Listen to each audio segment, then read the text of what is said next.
Hey guys, it's Holly from Cape Cod Creatures. This is the part 2 video for my Inner Hue order for the connected and free Alchemist Oracle.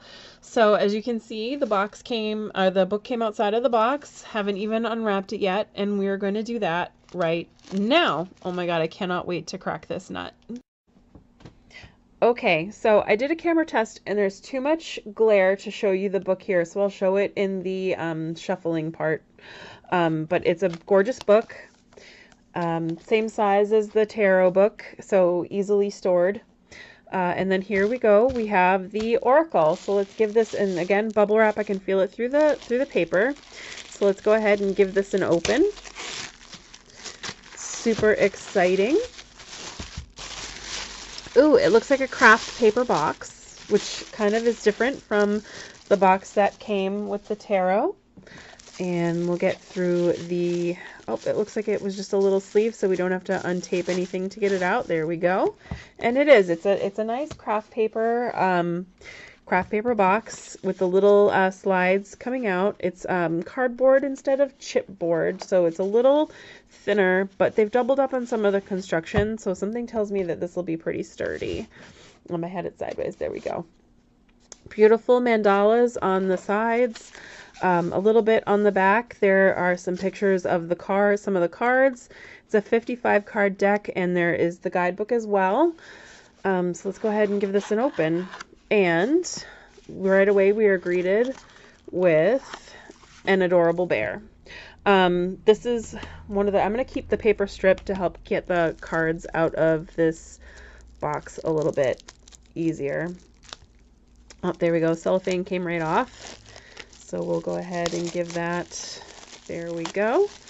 I was, like I said in the last video, I was throwing away these paper strips, but I find that if you don't have ribbon to help get the cards out of the deck box, you can just do this, and that'll help you lift it right out. And then you have kind of found, you know, recycle, reuse, kind of a nice reuse for that. And it won't interfere with the box closing. So see, you just put that right in there like that, and then you can just do that to get them out. Nice and easy. So we'll keep that over there. And then this is the back. You can see it different. Awesome. They've got it different from the tarot. So let me grab one of the tarot cards so we can compare the size. Oh, so right away the cards are bigger than the tarot, which I was not expecting. So the tarot is like a quarter of an inch, maybe a little, like a third of an inch smaller, and it's thinner as well. So that's an interesting choice. I don't know if you can tell, but around the border you've got all that extra room on the oracle cards versus the tarot. And it's the same kind of cardstock, the same kind of satiny matte finish, which is nice, so they'll shuffle really well. And here we go. Since this is the second edition, I should mention that some of the cards are changed. I only know of a handful that are, but there were 10 overhauled that I know of, and I'll point them out as we go along. And the first one would be Heart. It used to be a fox, but now it's a bear. And then we have Think With Your Heart is a candle. That's adorable. Be You. A Higher Knowledge. Feeling in Form, with some mushrooms and some moon phases. That's kind of fun. Storytelling. Slow Down. This is a good one. It's a snail on top of another snail, so that's pretty rad. Transition is a cicada, and that would be kind of a slow transition. Around here we have 7-year cicadas, so transition doesn't always necessarily mean something that's going fast. Then we've got High Flying. The Sun's Rays, and that is a deer skull, it looks like, or an elk maybe, and got some nice crystals and flowers and stuff on it.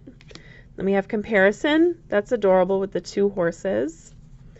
Decisions. This is one of the cards that was changed. It used to be, if I remember correctly, it used to be a dandelion. And then you have You Are Exactly Where You Need to Be, a poppy. Opportunity. I like this. I kind of like that the heron or the crane here is in negative. It's in black, while the rest of the stuff is in the mandala behind it is in color. Pleasure and Pain. intuitive and psychic prowess. This is interesting. I'm wondering why they chose an octopus for this. An octopus, I think, is very much, it's more problem solving and logical thinking, more so than intuitive and psychic prowess. I'm going to have to read and see why they chose to do an octopus here. Healing. It's an awesome, awesome piece of art right here. We've got like the cup and then like the steam coming out. Instincts. Endings with a red door. This reminds me very much of Game of Thrones, actually. Final step with the cute little mouse. This one, actually, it almost looks like a real drawing, especially on camera. But as far as I could tell, it's watercolor.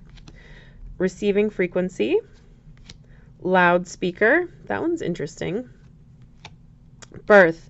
I love that they chose to do a seed for birth. Usually when you have anything that has anything to do with birth, it's got a baby on it. And where I'm not so much a fan of babies, I like that it's something different. Conflict.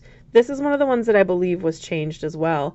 So now you have a scale made out of a spinal column with the heart and the head, which is awesome because usually when you are conflicted, it is your heart versus your head. Responsibility, and I think this was one of the ones that was changed as well. I like how it's a ladder to the moon. Responsibility can seem like such a heavy burden and such a long long climb, I guess. It gets kind of weighs on you.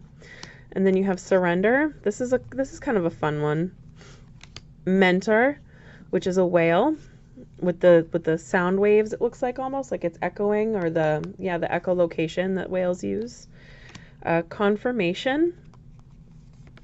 Family. This one's a fun one with the galaxy and the stars, reminding you that family isn't just those who are close to you. It could be those who are far away as well.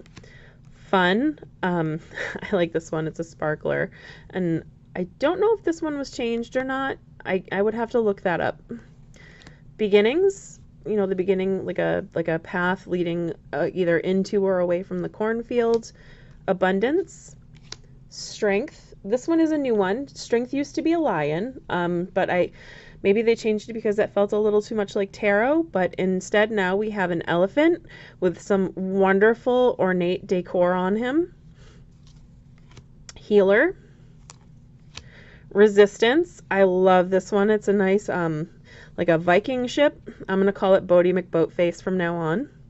And then, this oracle also has chakra cards in it. So you've got chakra love, which is all of them, and then it goes through each of them. I'm not gonna do all of them. I'll just do a quick little flip through for those.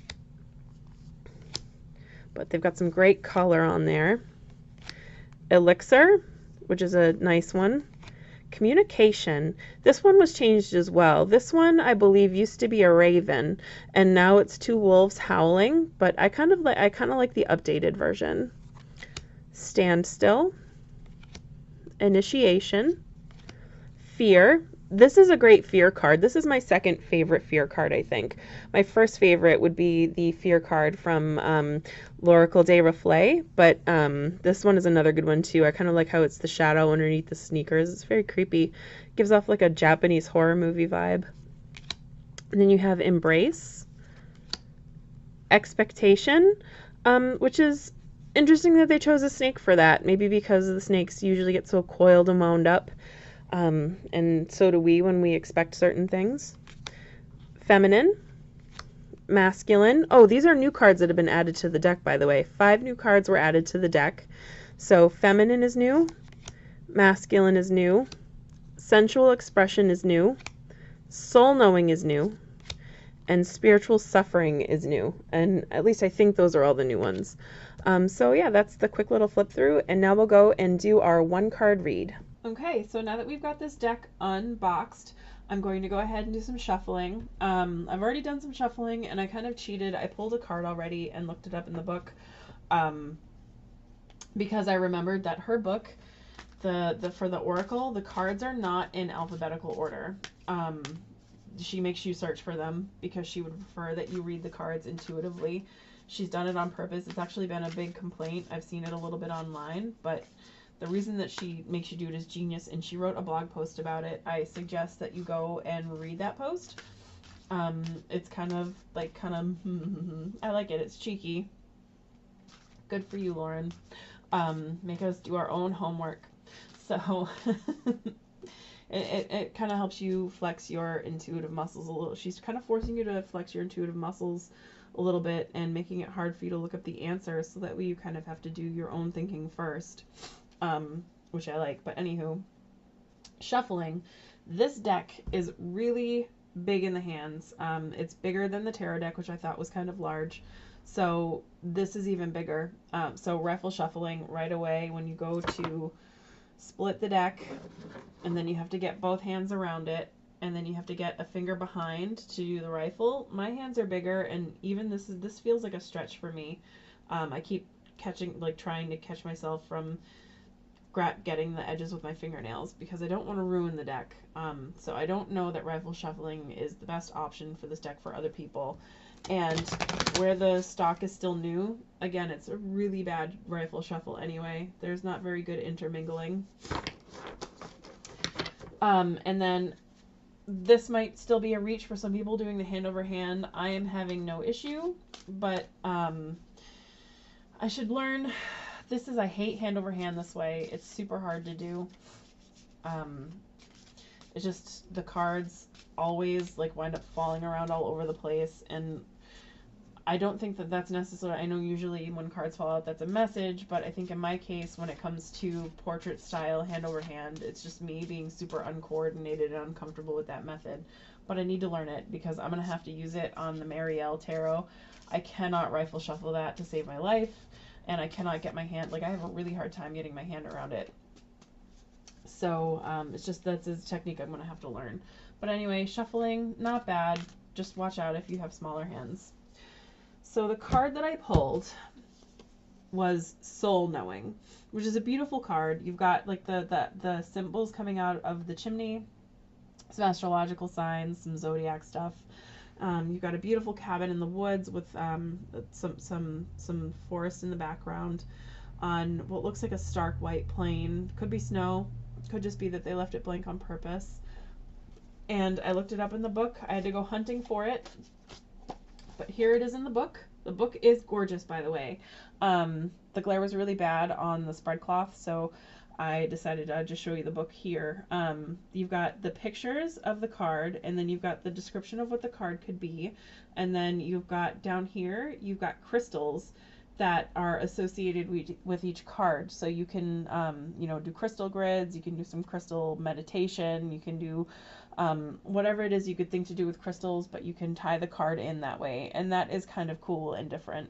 I haven't seen that yet in an oracle deck, except for unless you're going specifically for a crystal oracle deck. But anywho, without further ado, Soul Knowing. There is a deep knowing in your heart that is calling to be expressed. This soul knowing is aching for acknowledgement, asking for you to take a step closer toward it and peer inside what it wishes to extend to you. It is your job now to spend time with this inner knowing. Familiarize yourself with its energy.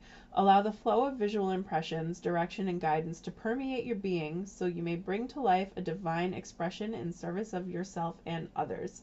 And then it kind of goes on to say more stuff that's similar, and kind of like dig deep, get to know who you are, and really express it and just revel in it and be happy about it. The crystals that are associated with this card would be amethyst, larimar, rhyolite, clear quartz, and labradorite. Labradorite's one of my favorite, but it's a dog crystal. I love it. It's a Labrador. So yeah, it's a beautiful card. Super good message for tonight. I'll have to meditate on it. It's a good thing I actually have some clear quartz. We can bring that in when I do my meditation, and that should be interesting. But yeah, so that was the Connected and Free Oracle. Again, the book is beautiful. I don't know if I already said it's got like some notes in the front. It has some like how to do readings for others, how to do readings for yourself. It's got some spreads and stuff in there. It's pretty cool. So totally worth it, and especially if you're ordering from overseas. I wouldn't just do one or the other. I would do both. Again, that fear card is like so creepy. I would just do both. Save your, like, you don't save anything on shipping. It was kind of expensive altogether, but I think it'll be worth it. I can see this deck, both of these decks being workhorses.